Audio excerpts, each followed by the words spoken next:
The 7 things you should be talking about today. Number 7. Storming the court, storming the field. All these things happen and people hate it. Hate it in college football, in college basketball. Unless they're the ones doing it, of course. Then they love it. Alabama Athletics Director Greg Byrne has a interesting idea. Are you ready for this? He's citing safety problems and other issues. He said, here's what we should do. If you rush the field, your team loses. Yep, that's right.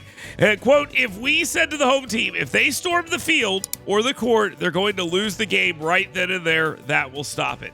Cause an immediate forfeit of the game if your team storms the field or the court.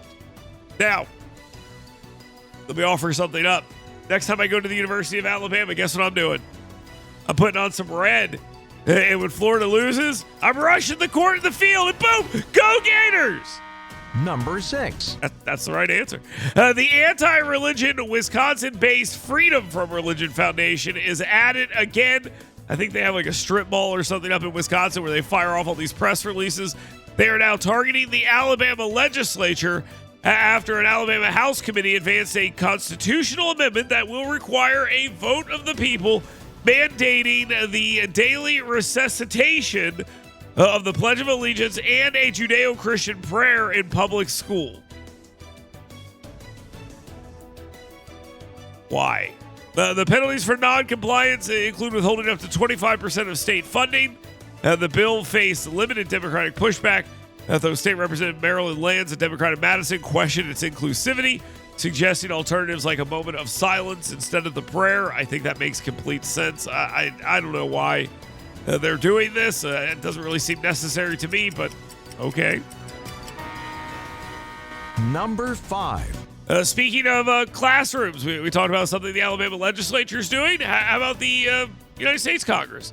Dale Strong, the United States representative from the 5th Congressional District, says that the Promoting American Patriotism in Our School Act is something he wants to see passed. It would require a daily resuscitation of the Pledge of Allegiance, prominently displaying the U.S. flag in classrooms, and it would incorporate educational materials on the flag's history and significance. This bill seems to make sense. I can get on board with this. The stuff we're seeing out of the Alabama legislature, I got to learn more about this, but I'm not super psyched about the resuscitation of the Judeo-Christian prayer that they are claiming that this is part of. But Dale Strong, I like this bill. Yes, American patriotism and history, 100% on board with that. Barry Moore, Mike Rogers, Robert Irehold, Gary Palmer, Alabama Republicans, all on board with this as well. Number 4. Huntsville Utilities made national news as they were the only utility in the country to immediately seek to have grant recipients pay $100 after President Donald Trump's executive order that paused some federal spending under the Infrastructure Investment Jobs Act. Huntsville Utilities customers reported $100 sudden debits on their account after they received a letter telling them that this federal grant had been rescinded. In response, some people in North Alabama have put together a group that is trying to raise emergency funds for these people who had to pay that $100. It was a thing that you applied for, and some got it. It was based on income. I don't see other utilities around the country doing this. I've looked for it.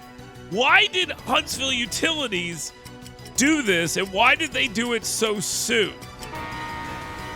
Number 3.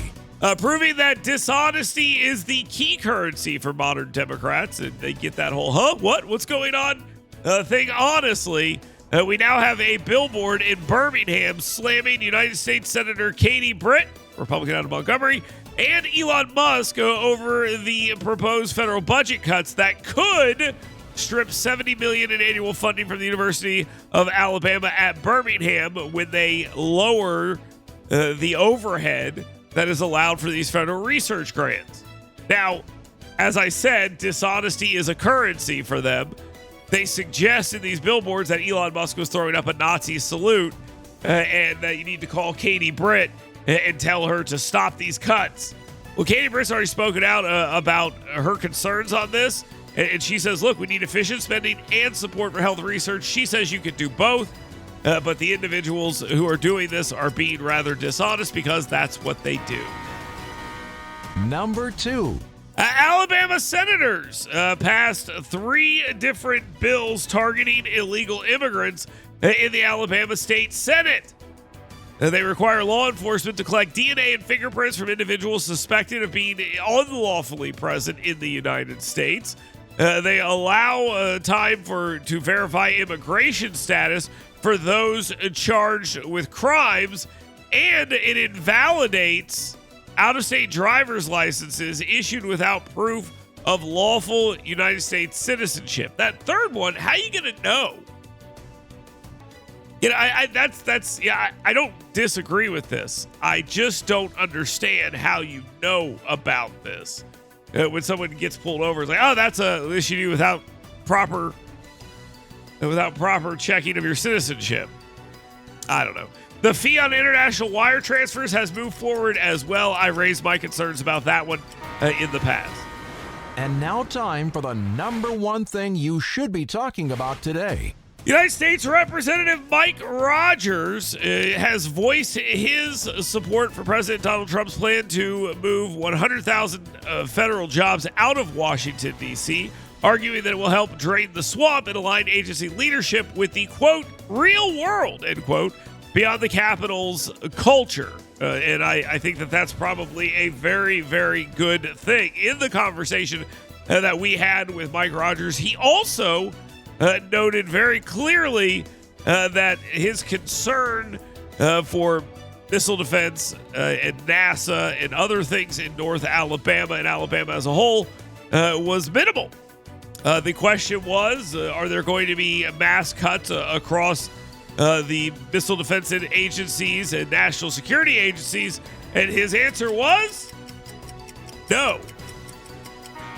Quote unquote. I mean, that's it. He said no. The concern here for Mike Rogers and for the President of the United States, according to Representative Rogers, is the bureaucracy in Washington, D.C.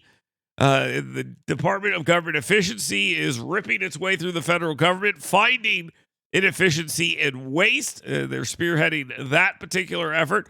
Rogers also said that this concern here in Alabama and elsewhere might be a little misplaced. But there is a cost-cutting effort going on across the country. As buyouts, he thought there would be more of them are happening. That's been given the green light. And the probationary firing of employees. Now, that is the one that kind of rubs me the wrong way at this point. I want to talk a little bit about that, so we'll get into that here in just a little bit. The probationary firing of employees who basically their crime, if there is such a thing, and I don't think there's a crime here, but their flaw as an employee was being hired too recently. That seems really unfair and rubs me the wrong way. I'll just be honest. We'll talk more about that here in a second. If you have an opinion on that or you know someone that's been impacted by that, I'd love to hear that. You can get that in. You can talk or text right now. It is, of course, very simple.